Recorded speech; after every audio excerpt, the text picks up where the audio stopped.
Arakaldotutako oreretarra da gure gaurko gonbidatua. Pantaila handia, txikia zein oholtza ditu bere habitat naturaltzat. Paper fabrikan lanean Lady Macbethen azalean edo kristalesko zoan ikusiko zenuten. Baita goietako alfombra gorrian ere, Mikel eta Mederiren lanak soinean. Harremanak zu geldoan sukaldatzeaz, amatasunaz, kultura herrietara eramateaz, euskararen intimotasunaz hitz egitera dator gurera. Hurrengo geltokian, Miren Gaztañaga.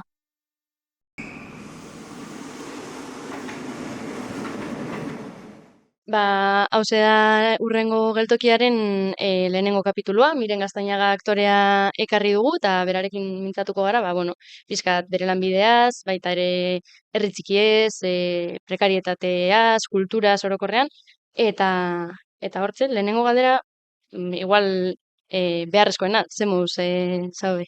Oso ondo, egia esan gustora. Gaur astelena da, gaur ez da importantea, baina astea gogoz hasten, hemen hasiera ona, polita. Bueno, badakizunez, gure komunikabidea eskualde mailakoa da, baina gaur zu ekarri zaitugunez eta Irunen jaioa izan, behar bada jende askok ez dakiela Arakaldoko bizilaguna zarela. Zerk ekarri zintuen ona? Bueno, ni berez Oreretan jaio nintzen, Oreretan. eta gero jo nintzen Irunera bizitzera 6 urte nituela, aitaren lana zela eta Arakaldora nik urte asko Bilbon egin ditut. Eta gero garai batean Donostia jo nintzen bizitzera, eta gero berriz ere Bilbora itzuli nintzen lan kontuengatikan, ez? Arriagan lan asko hasi izan ateratzen, eta Bilbon ikusi nuen nere burua. Eta egia da, ez da batere originala, zen bikotearekin, pandemia hirian pasatzen, eta Donostian bizita gero, igual naturaren handik hurbilago, ja ez nuen ere burua Bilbo batean bizitzen ikusten, maite dudan hiri bada, baina egunerokotasunean bertan ez nuen ikusten ere burua, eta bikoteak ere ez, eta seginen inguruan, ea zonalde berdeak zintzu ziren. Eta agertu zen, etxe bat alokairuan, eta pentsatu gabe, torri ginen etxe ikustera, eta batzutan bizitza da, hola ez? Bai, modu errexean bukatu genuen Arakaldon bizitzen, eta oso gustora gaude, ze 5 urte pasatzezkidugu egan. Eta Aiaraldeko zonalde hontan, eta sakontzen poliki, eta oso gustora. Herri txikiek badute, ez, zerbait berezia, ez dakit, zuri eragiten dizun ere zure lanean horrelako lasaitasun batek behar bada eragina duela ere, ez?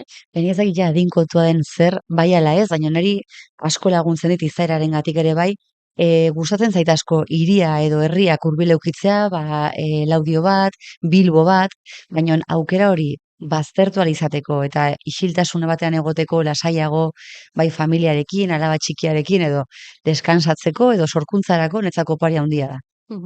Eta egia da igual eskualdetik, Laudiotik oso, hurbil dagoen, Arakaldotik hurbil dagoen herria orlan handienetakoa dela, ez zaitugu hainbeste ikusten behar bada zure lanagatik, han hemenka ibiltzen zarelako, ez? Baina baduzu lotura hemengo jendearekin eta adibidez, aurtengo Goya sarietan betiko gaua film laburraren lantaldearekin joan zinen, eta jantzia Mikel Lazkano Orozkoarrak egindakoa eta bitziak Mederi Ferreñok, ez?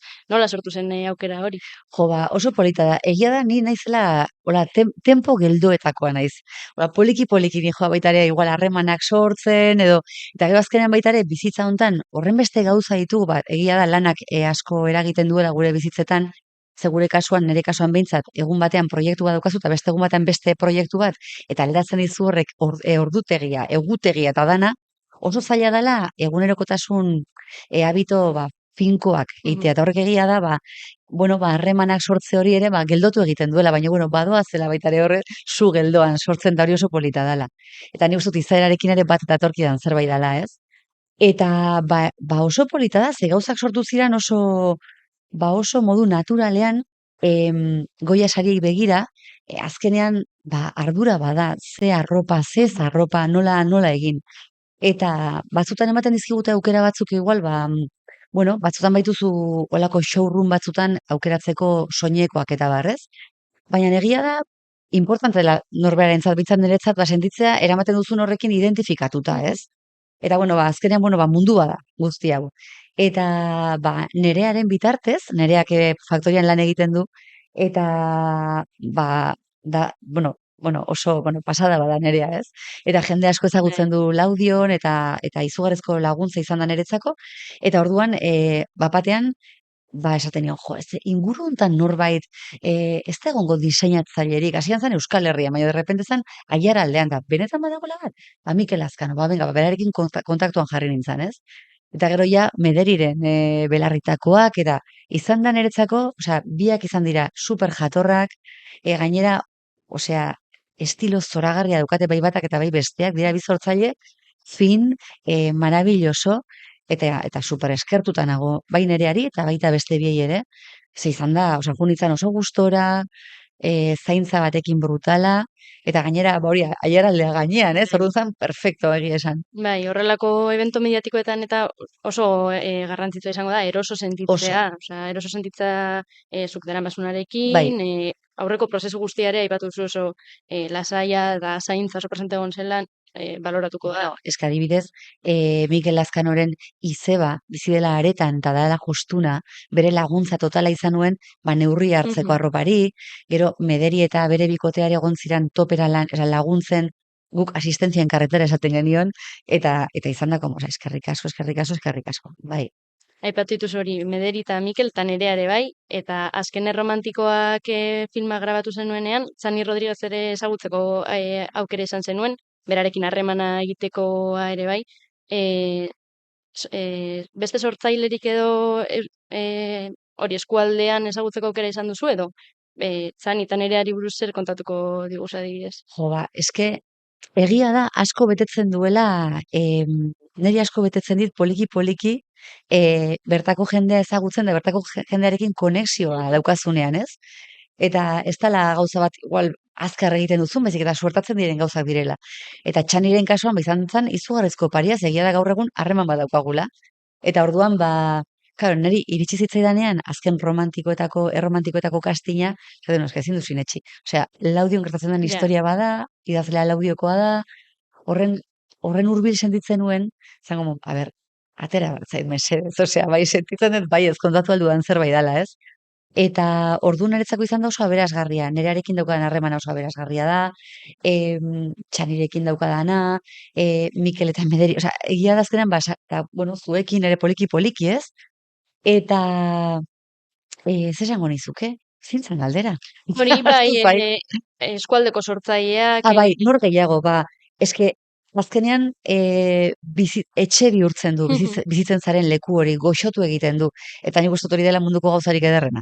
Eta adibidez ba orain, ba, igual alabanik Arrankudiagako eskolara eramaten dut, eta bertan ere badago, orain eta abizen etortzen, baina Gorka dago, Mhm. Gorkak lan egiten du, Gorka Chamorro, Chamorro, bai, lan egiten duela baitare zelako zelako. ekoizetxean, Orduan, ba, jo, ba, bagoaz sare bat egiten, baitare aurren zaintzaren inguruan, baitare gure benetako ba, match hoien inguruan ere, eta horrek ba, etxeago bihurtzen du. Mhm. Mm. Bai, amatasunaz eta aurretaz geroago hitz egingo dugu, baina pixkat, bueno, azkena romantikoak esaten zen kontatu nahi zenuela, istorio hori, pixkat zure lanek, horietako askok hitz egiten dute gai soziales edo, ez? Izan prekarietatea, indarkeria, em, sentitzen duzu, nola sentitzen zara horrelakoetan, ez? Zerk eramaten zaitu horietan parte hartzera edo Ba, historia horiek kontatzera, nahi jo, izatera. a ber, egia esan, gure kasuan lanetara iristeko modu desberdin asko daude. Egia da guztiak ez dirala nigandik Mhm. sortzen, azkenean bizitzak ekartzen dizkizun lana dira, ez? Eta askotan galdetzen diot nire buruari, ez? Eta behin galetu zian, berarekin lanean nebilen profesional bat esaten zian, personaje osatik uste duzu etorri dela zure bizitzara, ez? Orduan, badago horrelako binkulo magiko bat etortzen zaizkizun lanekin, dala, como, a ber, oin zertako etorri zara nire bizitzara, ez? Bapatean ikusi dituzu, ba bai, ba bapatean, ba personaje oso desberdinak transitatzen edo aragiztatzen ikusten duzu zure burua, ez? Izan daiteke bapatean Lady Macbeth bat, bere movida Mm. guzti horrekin, edo izan daiteke irune bat, dakarren guzti horrekin, ez? Orduan, egia esan beti dauka zentzu bat. Beti dauka zentzu bat. Nik irune bat oso hurbil sentitu nuen nigandik. Ni horeretan ezitakoa naiz lehenengo urteetan, orduan horereta eta Laudio ez dira horren leku desberdinak. Inondik inora ere. Mhm. De hecho, pelikula grabatu genuen papelera horeretakoa zan.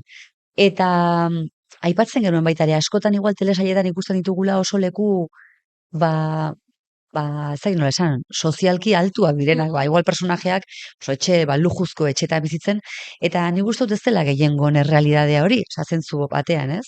Ordan gugandik hurbilago daude beste errealidade batzuk. Eta Iruneren kasuan, aukera handia eman zian hauskortasuna lantzeko, denok daukagu vulnerabilidadea barruan, zorionez, horrek egiten gaitu garena, ere bai, naiz eta askotan ekiditen saiatzen garen, ez? Baina nik uste dut hor dagoela norberaren altxorra, eta nik uste dut, personai bakoitzak ekartzen dizu, zerbait, eta gainera, bertan sartzeko, zuk ere ikusi behar duzu zure barruan zein da ireki behar duzun atea, eta, bueno, hor behar duzu, transitatu, pixka eta ausarta izan tarteka, eta apur bat irrazionala beste batzutan, sartzeko, puzu hoietan, ez? Eta opari asko, eramaten dizkit orduni, gauzatzu nigandik atera dira, eta egia da azkenean personala politikoa dela, eta nik adioz, estereolan egin nuen garaian, behar handia nuen ere identidadea hitz egiteko, femeninoa, maskulinoa, nun zeuden ere muga hoiek, eta gaur egun, beti, bogan dagoen debate badala hori, eta azkenan nik uste dut oso benetan beharra daukazunean zerbaiti buruz hitz egiteko, eta hori oso konektatuta dagoenean zurekin, zuzenean konektatzen duela kanpokoarekin, ere ze oso egiazkoa da. Beraz, soziala da, politikoa da, eta egiazkoa da, ez? Bai. Salto ingo dugu orain antzerkira, esango nuke azkena dela Zorretan antzeslana, Agurtzan Intzorragak zuzendua, Orozko Garra ere egia da. Eta kanpoan bizi den. Egia da. Eta honela deskribatu dute edo duzue esaten du, amatasuna zaintza eta maitasunari buruzko tragikomedia absurdoa. Badauka kritikotik ere, ez, eta politikotik, orain aipatzen genuena, baina beste tonu batekin, ez? Uste antzerkiak askatasun handiago ematen duela zentzu horretan jolasteko?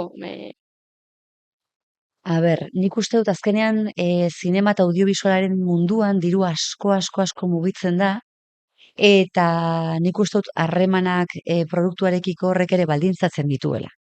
Orduan hor, klaro, depende ze diru laguntza, nondi jaso dituzun, ze apostua, ze artista, lanak dauka kutsu bat edo bestea. Nik uste dut antzerkiak diru gutxiago mugitzen duela, beraz, nik seguraski beste mugimendu malguago badagoela zentzu guztietan, ez? Eta, niretzako adibidez, Zorretan lana, oso kurioso izan da, zeren egia da, agurrek bidali zidanean gidoia, bai ukitu ninduela asko, gidoiak berak, ze bai hitz egiten du amatasunaren inguruan, baina baita ere alabatasunaren inguruan, eta bai gurasoekiko zaintzaren ardurak, eta nola binkulatzen garen zaintzarekin. Eta egia da dela lan bat, ematen digula nolabait aukera eta baimena, kuestionatzeko, esateko, nire zaitzu zaintzea ateratzen. Momentu batean personajeak hau esaten dio bera, Mari, ez zaitzu zaintzea ateratzen, ez dakit egiten, herrita egingo nizuke, ez ditut zure itxaropenak beteko zuk ez zaren nereak, ez dakit zegati, baina naiz zu egiten saiatu zaren alaba, eta orduan, gauza hauek altuan esatea, gero egia da, zaintza oso eremu delikatua dela, privilegioak sartzen dira, dependeta ze klase sozialetakoa zaren, dependeta ze generoa daukazun, edo ze mila gauza daude hor, zein dan zure zirkunstantzia guztiak, ez? Kontutan hartuta daukazu pinkulo bat edo dauzkazu privilegio batzu zaintzarekiko, ala ez. Baina egia da, nik nire privilegioetatikan zaintzaren gaia tratatzea eta altuan gauza hauek esan alizatea, eta nire zalantzak izatea, eta batzutan eskeztut egin nahi edo ez naiz gai ikusten, eta honi ere ahotsa eman alizatea, gero ikusiko dugu zer egingo dugun zaintzarekin, ez? Baina prozesu badago eta prozesu hortan zalantzak ditugu, eta zalantzak ditugu. Eta emakumearen papera beti izan da oso zaintzailea, nik familian ere oso emakume zaintzaileak ditut, eta batzutan esatezu nik ez dut horrela egin nahi, eraberean balio bat ematen diozu, egin dutenei, nola egin duten, kontraesan asko daude hor, eta horri ahotsa ematea, oso interesante dela iruditzen zaitere bai, ez? Eta gero da, izan da sartzea baitari agurtzenaren kodigoetan, batzuetan oso antzekoa gara, beste batzuetan igual desberdinago, eta lengua komun hori sortzea, 4 edo 5 edo 6 artean, zeta alde oso zabala izan da, eta oso aberatsa, ez? Baina niretzako adibidez Zorretan antzezlan egitea bai izan da, berezia, zeren Euskal Herriko herrietara itzuli gara berriz ere taulaz taula, eta azken urteetan igual Arriagarekin Mhm. egin dut lana, eta orain egin dugu kristalezko zoa estrenatu, bertan. Baina egia da Arriagarekin mugitu garela, ze azkenean formatu handiagoa da, hiriburuetan, Mhm. edo Madrilera joan gara, eta hori opari handia da, Baina berriz ere, osea, antzezlan txikiago batekin, herriz herri ibiltzea, Ordizi, Andoain, Lezo, Orereta, Oiartzun, Amorebi, ba guzti horrek niri ere bete nau asko. Eta badago zerbait oso nerea dana, berreskuratu duela identitate bezala eta indarra handia eman didala, eta sustraia ere bai. Ordu, bueno, egon naiteke infinito hitz egiten, hasi que moztu Bai, nago. ez, baina gauza puntu batzuk aipatu dituzun interesgarriak eta beharrezkoak direnak, ez? Alde batetik, nola jende, osea, horrelako kontraesanak guztiok ditugunak, edo ez guztiok, baina jende batek sentitu aldituenak, eta badoa antzeslan ikustera, eta zen, jo, niri hau gertatzen zait. Bakarrik hor, ez naiz bakarra edo, ez? Horlako referentzialtasun bat sortzea, eta gero herrietara joatearena publiko oso ezberdina imaginatzen dut, egon daitekela, bueno, Donosti batean eta Orereta batean, eta ez daude hain urrune elkarrengandik, eta kultura herrietara eramatea, ba, Ezinbestekoa da. Ezinbestekoa da, eta guk ere sari hori edukitza egia da gaur egun asko hitz egiten da, nik uste dut esparru guztietan gertatzen dela, dagola superprodukzio bat, eta ba, guk ere gure buruak ikusten ditugula, eta eske behar dugu gure makinaria mantendu ahal izateko, ez? Ba, diru laguntzak proiektuka eskatzen, baina gero askotan ez dago sare bat proiektu horiek sostengatzen dituena, edo ez dago igual ekonomia bat udaletxeetan antzezlanak jasotzeko aukera ematen diguna, edo batzutan igual zure antzezlan euskaraz delako, ba, leku batzuetan bai, baina beste batzuetan zailagoa da, ze igual ba, hilabetean edo urtean euskarazko antzezlan 3 izan ditzaket edo bat. Eta orduan jo hor dago nik uste dut baita ere, ba oraindikan lan asko egin beharra eta dirua eta energia jarri beharra baita ere herrietan eta bueno, hemen bazabiltzate asko gainera egiten, ba nola sortu sare hori eta nola sortu bueno, sare kultural bizi hori, ez? Ba bai, antzerki talde amateurrak egiten, ikuslerekiko sensibilizazioa sortzen, ikusten azkenean lenguai artistikoak, giza lenguaiak direla, eta denok daukagula kultura barruan eta sormena eta denok betetzen gaituela, gure osasun mentalarako ona dela, gure ikuspegi kritikorako, bla bla bla, zesangoet, ez? bai, Ba infinito, hemen ere. bai. Baina gero askotan gai entzun dena edo da bestelako kultura eredu bat, ez? Bai, Azken aldian makrojaialdiak, batez ere bai. gehiago musikari lotuak horiek, baina ez dakit, publikoaren gandik hurbila den kultura eredu bat, geroz eta ez dakit ahulago, Bai, edo horre zerbait egin beharra badago. hombre, noski baietz. Eta gainera eske ez dago makrorik mikrorik gabe. Hitz egiten zen asko, berritxarrak izateko berritxarrak ibili ziren bere lokal txikian, gaztetxetan ibili ziren bere kulturetxe txikietan, momentu batean bete arte estadio batzuk edo dena delakoa, ez? Orduan, helburua da estadioak betetzea? Ez, batzuk izango dute Hori naturaleza hori da, eta beste batzuk ez. Baina nik uste dut funtsezkoa dena dela, ba hori, beko zu hori, mantentzen duela bizirik ba gure egunerokotasuna eta gure izaera, ez? mm, bai. Bueno, zorretanekin aipatu dugu amatasuna, ez? Zuk alaba txiki bat daukazu esan Bai, duzu. Telebistan edo, bueno, kamararen aurrean lan egiten duten hainbat emakumek, behin baino gehiagotan, ez? Azaldu dute haien kezka, ea amatasunak, ama izateak, haien ibilbide profesionala kolokan jarriko zuen. Zuri alakorik gertatu zitzaizun? bai, nik hasteko beldurra banuen. Egia da, bueno, amatasuna da emakume guztioi zeharkatzen digun gai bat, eta nik uste dut gizaki gehienoi. Eta, baina zeharkatzen digu, ba, modu batean, ala bestean, ez? Da, nik hor nire prozesu personala izan nuen, eta prozesu personal horren barruan ere bai, ba, nire burua ikusi arte, ba, bai handi batekin gogoa banuela ama izateko, ba, zegoen puntu hori, ez? Aktore bezala, ba, nire lana, batean, aktore izan da, ematen du ezin duzula izan, da zen begiratzen, ba, ama diren aktoresak, ez? Batipat hurbilean, Euskal Mhm. Herrian, ez? Esaten, bueno, posible da, eski posible da. Egia da, hemen berriz ere, ba, importantea da, abertzinan zure errealidade, ba, nola zabiltzan ekonomiaz, Bai, bai. zenbateko lana daukazun, zure familiak sostengatzen zaituen ala ez, lagun talde bat daukazun ninguen ala ez, razializazio, norberaren markak ez, eta norberaren privilegio edo ez privilegioak, baina niri gustatzen zitzaidan kontaktatzea alda horrekin, ez? Osa, aktorea naiz eta alda, gero ingo dugu. Baina bai dituzula beldurrak eta bai badaudela kreentziak, ez? Eta egia da, ama izan nitzenean, ni urte betez geldi egon nitzala. Ondo etorri zitzaidan, eta nire ideologiarekin ere bat datorren zerbait da, baino esperientzia guztiekin bezala, amatasunarekin ez dakit ze ama mota izango zaren, eta ama zarenean ere zer mugituko zaizun. Zer ditut lagunak, igual, ez ni 2 urte ezago naiz, nire txikiarekin alboan edo 3 baldin baitut 3, eta gero izan ditut baita ere lagunak ere, ama izan eta segituen lanean hasi direnak. Eta ni erekien nor izango Ja. nintzen. Eta egia da, ja urtebete pasazenean, bai atentzioa dituziela, eraberan logikoa da, baina geldialdi natural bat egon zan, janun, bueno, bale? Osa, badago ere kanpotik zurretik ikusten dana, bueno, ba, eta esan zian baitare, esan zian lankide bat, ezen biren zurain barbetxoan zaude, ez, bueno, ez zatikan barbetxoa, osa, bueno, hori ikusten duzu baitare, Bai. bueno, bazaten egoera batzuk pixak konfrontatzen ziatenak, Eta nere buruari ere galderak egiten nizkionak. Eta gero ja zorionez, baia urte horretan, ba igual rodaje egun soldak hasi ziren ateratzen, betiko gaua, labur metraia enekorekin ere, leak 5 hilabete zituenean grabatu genuen, eta nere gorputza zion zoriontsu ere bai, ikustea, ze azkenean, bueno, ba, zorionez, ba, gure lana maite dugunok, ba, de repente, ba, neurri batean ere, ze, idealizatu gabe lanaren mundua ere, baina maite dugunok egia da, de repente emate izula energia eta zea, ez? Eta nik kontuatu nintzen behar nuela lan egin.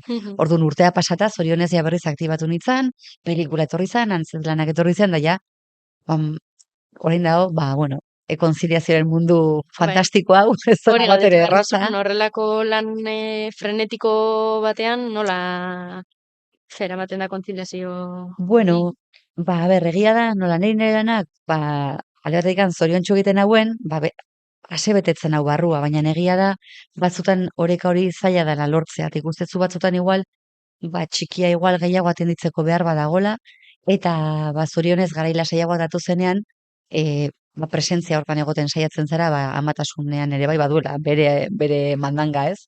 Bai. Eta, bueno, ez da erresa, baina beti ba, oreka hori bilatzen saiatzen. Bai. Ze, esan dut lanbide frenetikoa dela, baina prekariotik ere badu Bai, asko. Ez dakite zuk zuzenean horrelako egoerarik ebizitzen duzun, behar bada zure ibilbidearen hasieran, edo ezagutzen duzun, edo horretatik hor ere badagoela lan bai, egiteko, ez? Mundu honetan dabiltzaten jendearen, ba hori lan baldintzen inguruan, eta bai. A ber, hor, ni makrogai hauek, makrogai hauetaz hitz egiteko, enez oso trebea izaten sekula, orduan, errespetuz tratatuko eta asunto, baina evidentemente badagoela prekaridade handia. Artiston bizitza idealizatu gabe, bueno, nik gutaz hitz egingo dut. Ez gara bakarrak prekariedadean bizi garenak, tamalez ez dara ez.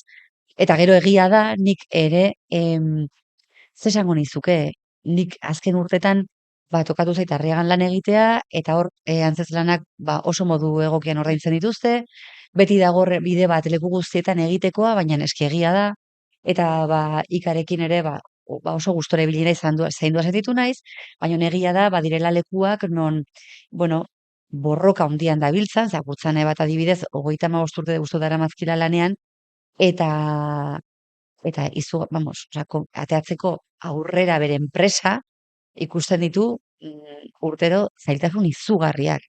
Eta ezerk ez du bermatzen 35 urtez lanean dagon langile baten sostenibilitatea, eta hori oso gogorra da.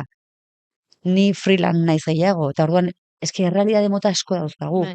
Dago diru laguntzen sistema bat, non askotan askok ez daukate ba horrenbesteko aukera sartzeko, beste batzuk askoz ere gehiago bai, hor desoreka handia ematen da,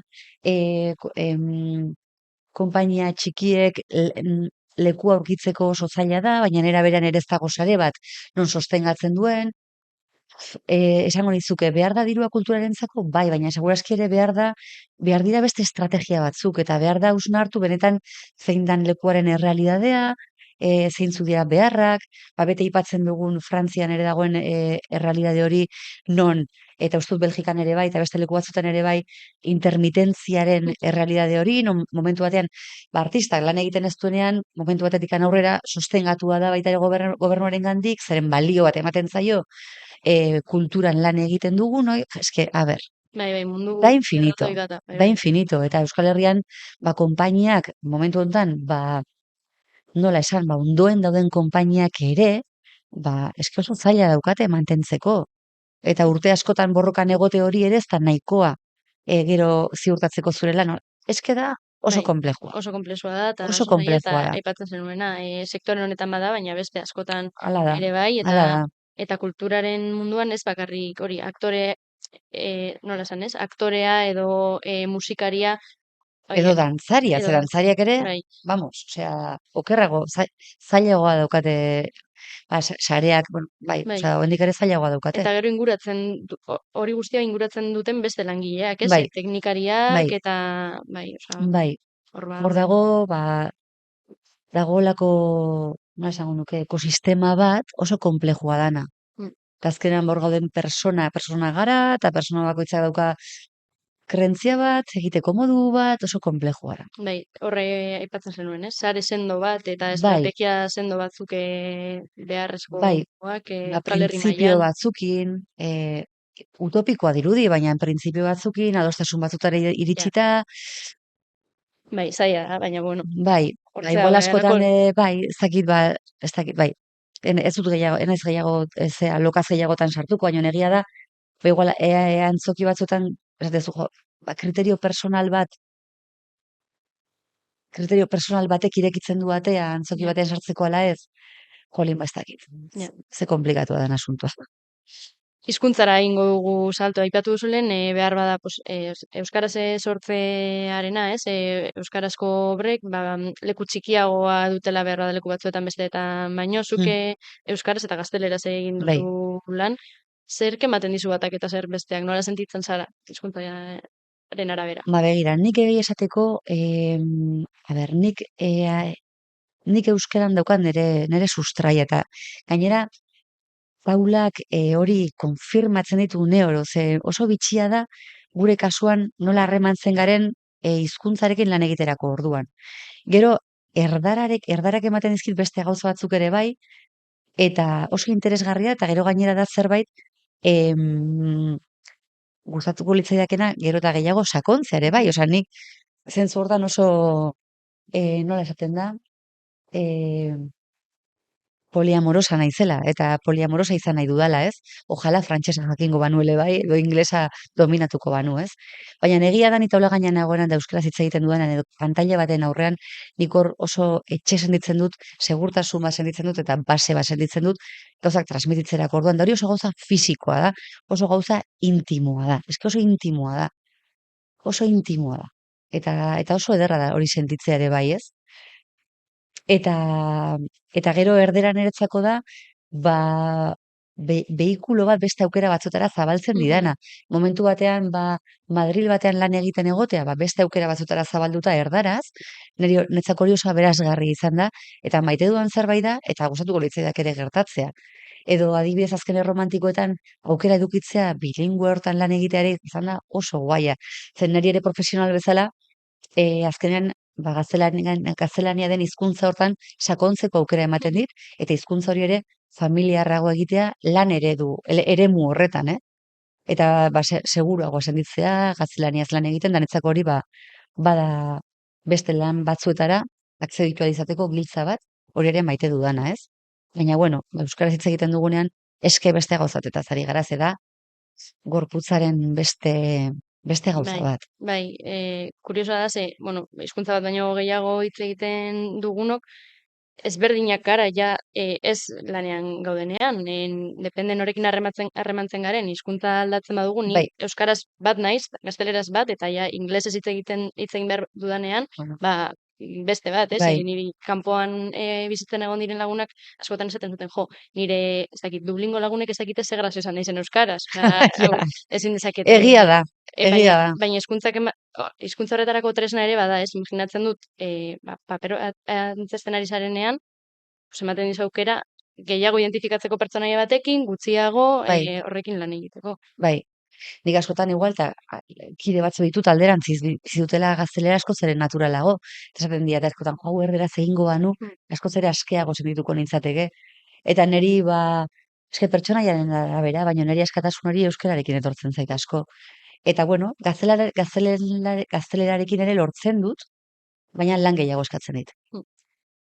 Duela gutxi Euskadi Irratian, Itziar Ratianzek esaten zuen berarentzat euskaraz lan egitea luxu bat Bai. zela. Zuretzat ere imaginatzen Hombre, erabat. hala sentitzen duzula. Bai, zen nire aksesua erabatekoa da. Mm, bai. Erabatekoa da.